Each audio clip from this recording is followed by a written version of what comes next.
Hello guys, চলো দেখো আজকে আমি অফিসে আসার সময় কত বড় একটা ঝামেলার মধ্যে পড়ে গেছিলাম।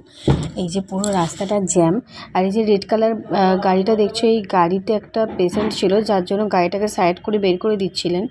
তো পুরো রাস্তাটা এরকমভাবে কাজ হচ্ছে আর পুরো জ্যামেতে আটকে আছি সেই ডানলপ থেকে পুরো একদম। এটা হচ্ছে এয়ারপোর্ট একের আগে, 1 নম্বর এয়ারপোর্টের তো 3 নম্বর এয়ারপোর্টের আগে পর্যন্ত এরকম জ্যাম ছিল। আর চলো আমি ভাবলাম তোমাদের সাথে একটু শেয়ার করি। আর দ্বিতীয় কথা হচ্ছে 7:30 থেকে বাসে বসে বসে আমি এই অফিসে এসেছি 11:10-এ। আর আমার অফিসটা হচ্ছে তোমার অঙ্কুরহাটি থেকে আপ টু কেষ্টপুর পর্যন্ত।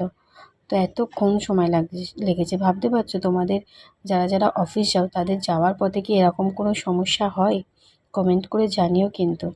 আর এই দেখো রাস্তায় পুরো পুরো জল দিয়ে আসছিলাম আমাদের গাড়িটা, ওই জন্য গাড়িটা আস্তে আস্তে আস্তে আস্তে যাচ্ছিলো।